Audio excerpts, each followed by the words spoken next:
Hello there out there. I'm Becky Hammond with Isogo, and you are joining me for my weekly Facebook Live series on the 9 steps to life change using your strengths. Specifically, I love the StrengthsFinder 2.0 Clifton Strengths assessment, where you spend 45 minutes telling the computer what your preferences are, which statement sounds more like you, and in the end you get an incredibly accurate top 5 strengths for you.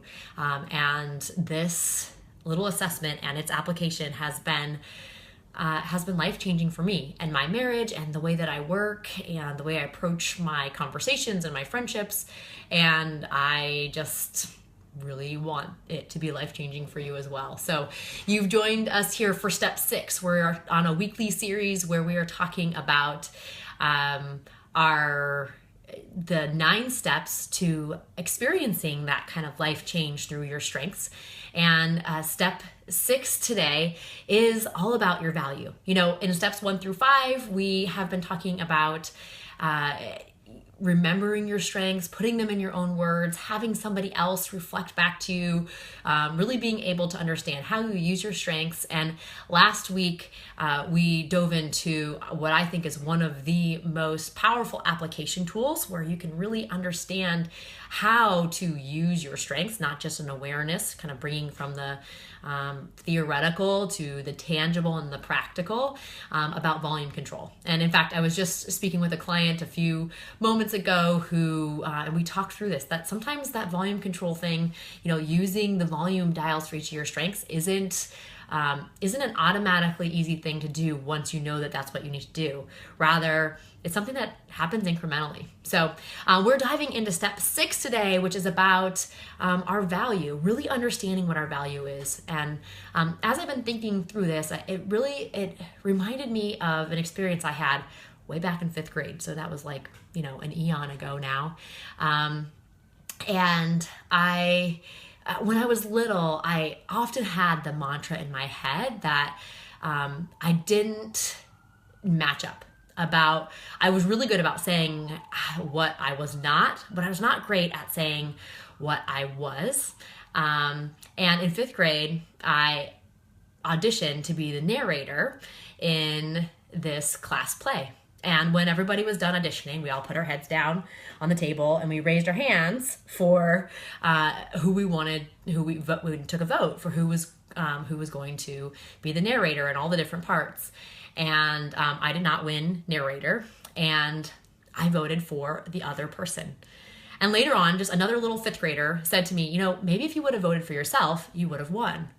And I didn't vote for myself because I wasn't confident of who I really was and what value I could offer.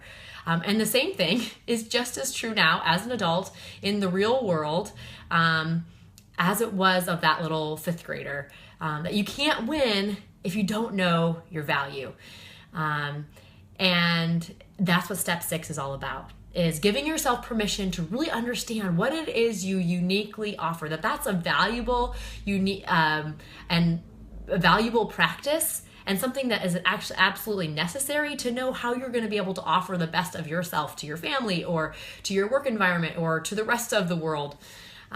Each strength gives you a clue about what you bring to your team or to your role or to your family.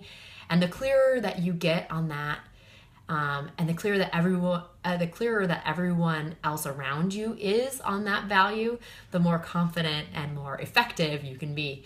So for example, let's say you have woo or includer, and now if you look at your value, that means that you are the one that can bring people together. And so then now you know that you can be the first one to raise your hand when your team is falling apart, and you can see it, you can sense it. There's people on the outside, people on the inside.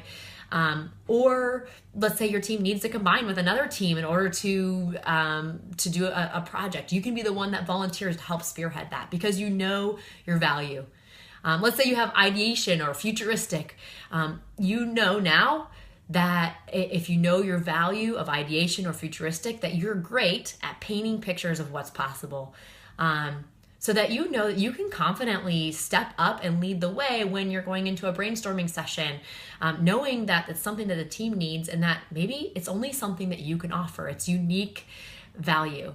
And let's say you have relator or you have empathy, and you can sense, you have a natural sense for turmoil in your kids or in your family.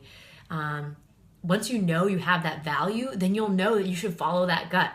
You should follow that intuition, and you'll be able to be the one that can help naturally lend a hand and help support.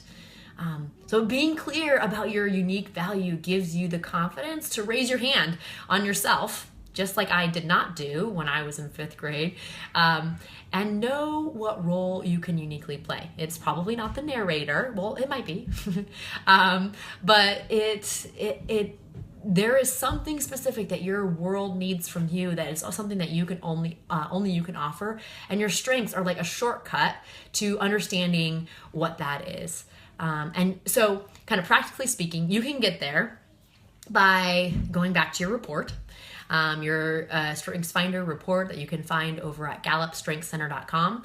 You use your original login that you had there. If you don't remember it, they have really great technical support people that can help you get your username and password, so you can get your personalized Strengths Insight report. There's a few different reports there that you could work from. And you can read through those reports and start highlighting the value. What is it that by you being you, working through your strengths, you can offer the world to and when I say the world, like the people that are closest around you, your team, your manager even, your family, your kids, your spouse. I mean, these are the things that you uniquely can offer. There's also a free resource that I put together. It's over on the blog associated with this step 6 blog post, which is in the comments here. And actually, I'll also go back after this and put the direct link to the resource. It lists all 34 strengths and at least one idea of what type of value you contribute. What's the thing that you tend to bring of value to your teams or to your family because you are wired with that strength. So at least that would give you a starting point. And so I'll again put that link in the comments below so you can access that directly. Just a free resource out there for you.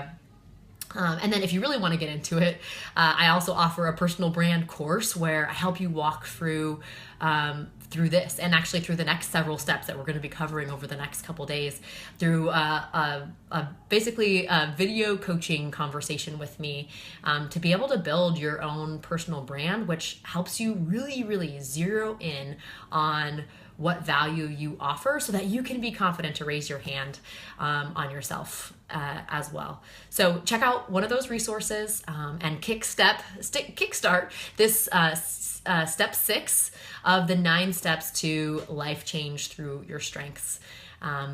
And as always, you can join next week, same time, Wednesday, for us going over step 7 and chatting about what you need. It's the other side of your strengths. What environments are uniquely, what environments you uniquely need in order to thrive, or in order for your strengths to thrive. So thanks for joining in. Hey, Celeste, glad to see you here.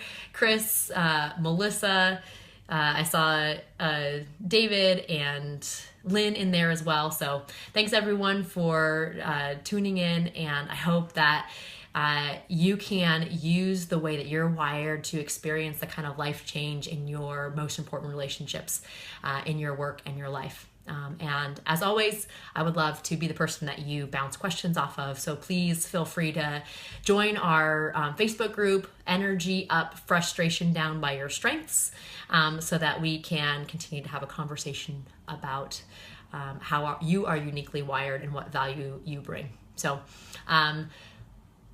I will see you next time. And in the meantime, I hope that you have success this week as you live out your strengths and share your value with the people that are around you. So see you next week.